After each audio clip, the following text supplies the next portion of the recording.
Oke, assalamualaikum warahmatullahi wabarakatuh. Kembali lagi di Area D31 Media. Oke, Bre, jadi pada video kali ini saya pengen ngebahas tentang MotoGP Thailand 2022 yang baru aja dilaksanakan kemarin dalam kondisi lintasan hujan dan juga basah.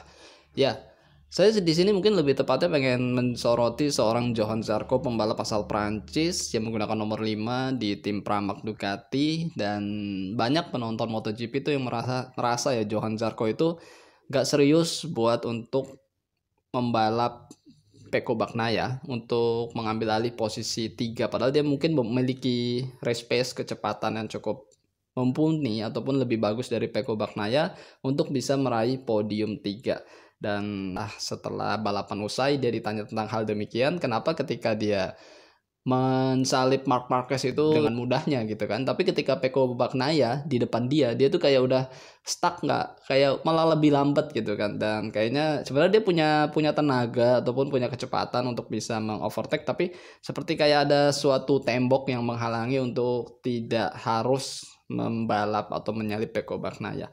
Oke, makin banyak penonton yang berbicara sesuai dengan pendapat mereka masing-masing dan analisa mereka masing-masing sesuai kapasitas mereka menonton ya. Dan kalau menurut saya sih lebih baik kita melihat data-datanya seperti apa sih race pace Pecco Bagnaia, juga race pace dari Johann Zarco dan juga mungkin Marc Marquez, dan apa benar memang Johann Zarco melakukan factory order ataupun ya melindungi Pecco Bagnaia agar bisa lebih mudah menggapai juara dunia musim 2022 ini, ataupun ya memang ya keadaannya Zarco nggak bisa nyalip Pecco Bagnaia. Oke, sebelumnya kita lihat dulu hasil race dari MotoGP Thailand 2022. Dokter gigi dari Portugal yang menikahi adik tirinya Miguel Oliveira berhasil menjadi juara MotoGP Thailand 2022 seperti yang dia lakukan di saat MotoGP Indonesia Mandalika. Ya, dengan lintasan basah dan kontur geografis yang mungkin 11-12 dengan Mandalika, Miguel Oliveira memang bagus banget di lintasan basah dengan KTM RC16. Dan Red Bull KTM Factory Racing berbangga atas hasil dari Miguel Oliveira, jelas pastinya. Walaupun tahun depan Miguel udah nggak di KTM ya. Di posisi 2 ada Jack Miller dari Australia di Ducati Lenovo Team. Di posisi 3 ada Pecco Bagnaia dari Italia di Ducati Lenovo Team. Jadi Pecco cukup aman mengamankan poin dengan podium ketiga. Di posisi 4 ada Johann Zarco dari Prancis di Prima Pramac Racing. Di posisi 5 ada Marc Marquez dari Spanyol di Repsol Honda Team. Kemudian di posisi 6 ada Enea Bastianini, di 7 Maverick Vinales, 8 Alex Marquez, 9 adalah Jorge Martin, di 10 Brad Binder, 11 Alex Espargaro, 12 Alex Rins, 13 Franco Morbidelli, Paul Espargaro di 14, dan Raul Fernandez di 15 ya. Jadi Raul Fernandez berhasil mengamankan 1 poin. Di posisi 16 ada Marco Bezzecchi yang pole position di MotoGP Thailand ini dan tidak mendapatkan poin. Fabio Quartararo finish di posisi 17, Fabio Di Giannantonio 18, Cal Crutchlow di 19, 20 Petruk, 21 Darren Binder, 22 Nagashima, dan 23 Luca Marini ya. Walaupun Luca Marini mengalami crash, dia mampu finish di posisi 23 dengan tertinggal 2 laps. Yang tidak finish ada Remy Gardner dari Australia di tim Tech 3 KTM Factory Racing. Oke. Dengan Pecco Bagnaia finish di posisi 3 dan mengamankan 16 poin, alhasil Fabio Quartararo dan Pecco Bagnaia hanya selisih 2 poin di klasemen sementara MotoGP hingga seri Thailand 2022. Jadi kita lihat Fabio Quartararo mendapatkan 219 poin, Pecco Bagnaia 217 poin. Jadi cuma selisih 2, dan bisa kita bayangkan ketika Johann Zarco itu maksa untuk mensalip Pecco Bagnaia untuk juara ketiga. Ini pasti tidak selisihnya 2 poin ya pastinya, dan belum tentu juga Pecco Bagnaia dapat finish ya. Kita berbicara ya kalau, tapi kan faktanya memang seperti itu, dan terlihat memang Zarco benar-benar kayaknya dia sangat ingin membantu Pecco Bagnaia agar bisa meraih juara dunia. Dan kita lihat Johann Zarco sebenarnya berada di posisi ke-7 klasemen sementara dengan 151 poin dan tertinggal 68 poin. Jadi secara keuntungan sebenarnya Johann Zarco sekalipun podium 3 mendapatkan 16 poin ya nggak bakal juga bisa menyaingi dari poinnya Pecco Bagnaia, dan juga ya sulit juga untuk bisa merebut kekuasaan dari Fabio Quartararo yang memuncaki sementara klasemen MotoGP ya. Oke. Johan Zarco mengovertake Marc Marquez itu di lap ke-20-21 ya. Kita bisa lihat nih, si nomor 5 ini mengovertake si nomor 93 itu di lap ke-20-21. Jadi dari sini kita mungkin bisa mulai mengkorek seperti apa race pace Johan Zarco mungkin dari lap 15 hingga lap 20 dan dari 21 hingga finish. Jadi memangkah menurun race pace-nya ataupun seperti apa? Oke, kita cek.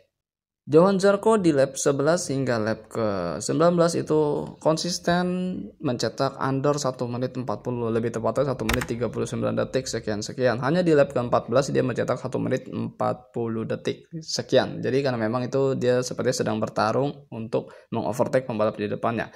Nah, tadi kan kita lihat bahwa Johan Zarco mengovertake Marc Marquez di lap 20-21 ya, dan kita lihat di lap ke-20 Johan Zarco mencetak 1 menit 39 detik 271. Di lap 19 bahkan dia mencetak fast lap yang sangat bagus banget dengan 1 menit 38 detik 941, menjadi yang tercepat buat Johan Zarco selama race Thailand 2022. Dan di lap ke-21 itu dia mencetak 1 menit 39 detik 941.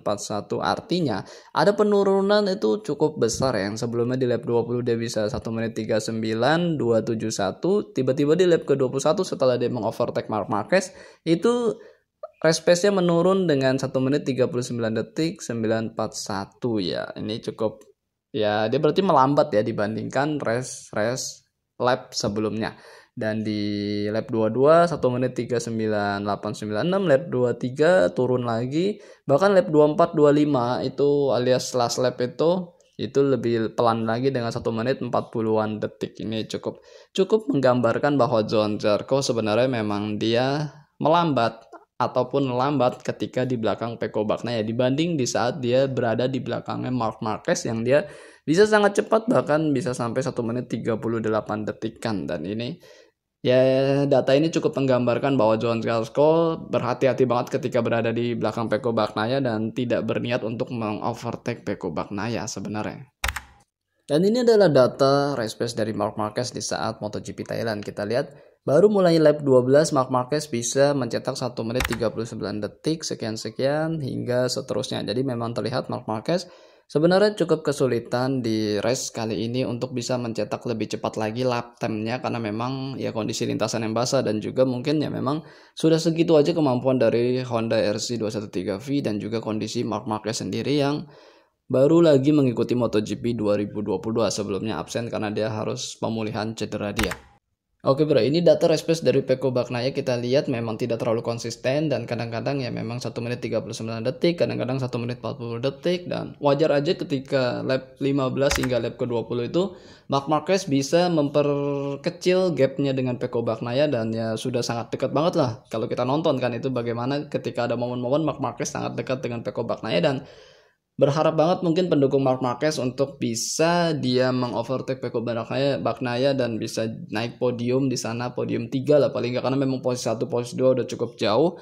Tapi ya itu harus sirna ketika Johan Zarco datang mengovertake Marc Marquez dengan kecepatan yang sangat bagus, dan dia juga ya jadi sedikit mengganjal Marc Marquez karena tidak berusaha untuk bisa menyalip Pecco Bagnaia untuk naik podium 3. Oke. Johan Zarco juga setelah race itu mengakui bahwa memang dia sudah jauh dari tujuan untuk menjadi juara dunia karena poinnya cukup tertinggal jauh, dan dia bisa senang jika memang bisa membantu Ducati meraih juara dunia MotoGP 2022. Ada usaha untuk membantu Pecco Bagnaia juara dunia karena memang saat ini cuma Pecco Bagnaia yang poinnya mendekati dari Fabio Quartararo. Ya kita tahu juga Ducati terakhir juara dunia adalah di musim 2007 oleh Casey Stoner, dan itu gelar satu-satunya Ducati di MotoGP.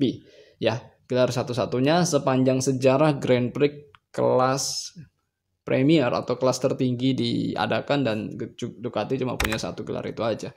Oke bre, menurut kalian seperti apa? Dan data-datanya sudah seperti ini, sudah cukup jelas bahwa ya Johan Zarco sebenarnya punya kesempatan untuk bisa mengovertake Pecco Bagnaia tapi tidak dia gunakan. Dia cukup puas dengan posisi 4 aja, dan dengan begitu juga Marc Marquez nggak bisa mengganggu Pecco Bagnaia untuk jadi juara 3 di MotoGP Thailand. Oke, Saya tunggu pendapat kalian, ditulis di kolom komentar seperti biasa, dan seperti biasa juga saya yakin penonton di sini sangat-sangat cerdas dan analisnya juga bagus-bagus. Jadi bukan penonton yang cuma bisa nyalahin aja gitu kan. Oke, sehat-sehat buat kalian semua. Jangan lupa makan dan jangan lupa berdoa. Akhir kata, wassalamualaikum warahmatullahi wabarakatuh. Bye bye.